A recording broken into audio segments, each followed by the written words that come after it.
Les contes de Grimm. Aujourd'hui, nous allons raconter l'enfant de la bonne Vierge. À l'orée d'une grande forêt vivait un bûcheron. Sa femme et leur fille, alors âgées de 3 ans. Ils étaient pauvres et avaient bien des difficultés à nourrir leur enfant, n'ayant chaque jour que leur pain. Préoccupé et malheureux de cette situation, le bûcheron partit malgré tout couper du bois.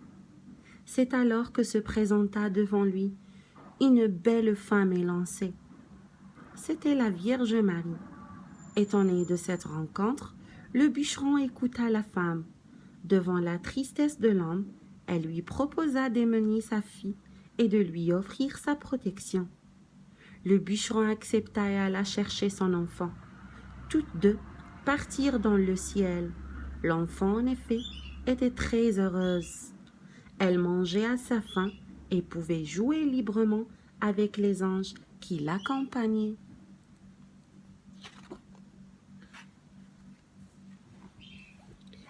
Alors que la jeune fille avait atteint ses 14 ans, Marie l'appela et lui dit qu'elle avait un grand voyage à faire. Pendant son absence, elle lui confia les clés des 13 portes du paradis. Tu as le droit d'ouvrir les 12 premières afin de profiter des trésors qu'elles referment. Mais garde-toi bien d'ouvrir la 13e, car elle te porterait malheur. Chaque jour, c'était une joie pour la jeune fille d'ouvrir une à une les 12 portes. Elle vit dans chacune des pièces un apôtre entouré par de lumineuses merveilles. Seulement, les 12 portes ouvertes ne lui suffisaient plus. La tentation était trop grande de prendre la petite clé qui servait à ouvrir la 13e porte et de franchir le seuil. Malgré les mises en garde des anges, elle n'écouta que son cœur et seule prit la clé et la tourna délicatement quand elle fut glissée dans la serrure. Une lumière éblouissante jaillit dans la pièce, révélant la Trinité assise.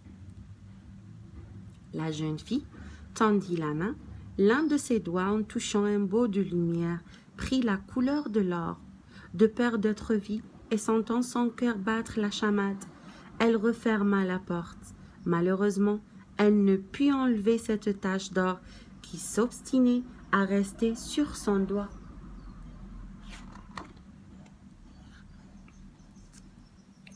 Au retour de Marie, la jeune fille s'empressa de lui remettre le trousseau de clés. Marie la regarda bien dans les yeux et lui demanda « Es-tu bien certain de n'avoir pas ouvert la 13e porte ?»« Oui, répondit-elle. Marie, doutant encore, insista et lui demanda de nouveau « Es-tu certain de ne pas l'avoir fait ?»« Oui, dit la jeune fille. Une deuxième fois, quand Marie aperçut le doigt doré de la jeune enfant, le doute n'était plus permis. Elle reposa la même question et pour la 3e fois, la jeune fille répondit oui. Alors, Marie lui dit qu'elle ne méritait plus de rester parmi eux, n'ayant pas obéi et s'étant obstinée dans le mensonge. Après un long sommeil, la jeune fille se réveilla dans un lieu désertique. Elle regarda autour d'elle. Elle aurait aimé crier, mais la parole lui manquait. Elle voulait s'échapper, mais restait prisonnière d'un important taillis. Au centre était planté un vieil arbre. La jeune enfant se faufila pour entrer dans le tronc de l'arbre. Ce fut là son unique refuge.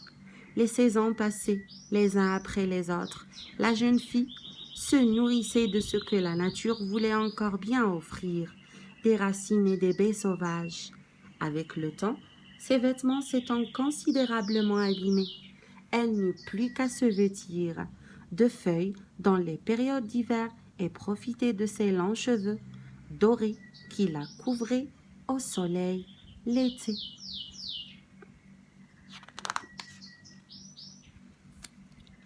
Un jour, le roi du pays qui était parti chasser poursuivait une proie à vive allure.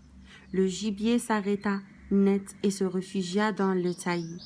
Écartant de son épée les vilaines branches, il découvrit la jeune fille aux longs cheveux d'or. Émerveillé par sa beauté, le roi lui proposa de la suivre dans son palais. Ne pouvant toujours pas laisser échapper un seul mot, elle acquiesça d'un mouvement de la tête. Une fois au palais, le roi épousa la jeune femme. Un an après, la reine mit au monde un fils.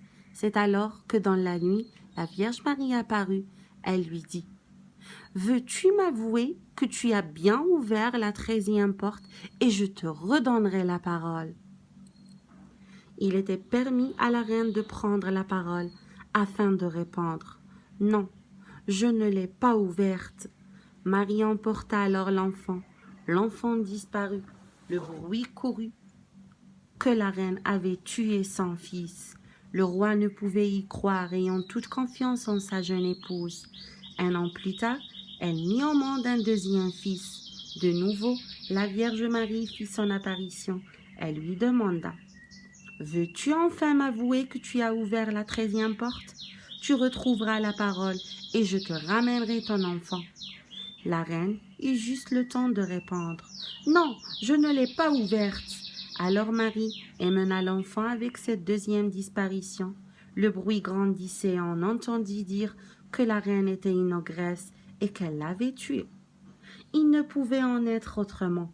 Cependant, le roi feignit de ne rien entendre et fit taire ses mensonges.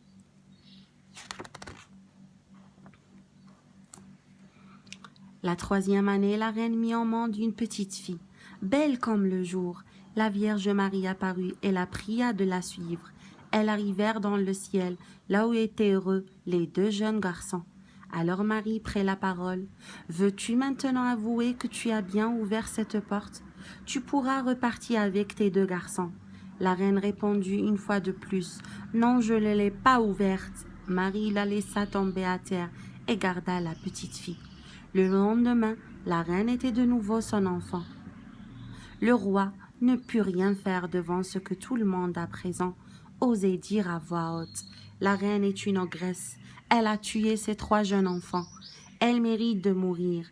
Elle fut ainsi emmenée sur le bûcher, l'émotion débordant de son cœur. La reine fut prise de remords. « Pourrais-je avouer ma faute? »« Oui, Marie. J'ai bien ouvert cette porte. » Et elle cria: « Je suis coupable. » La Vierge Marie apparut une dernière fois, la petite fille dans le bras, suivie des 2 petits garçons. « Faute avouée à moitié pardonnée, je te rends tes enfants et je te redonne la parole. » Le roi et la reine retrouvèrent la paix dans leur palais et le bonheur entouré de leurs magnifiques enfants.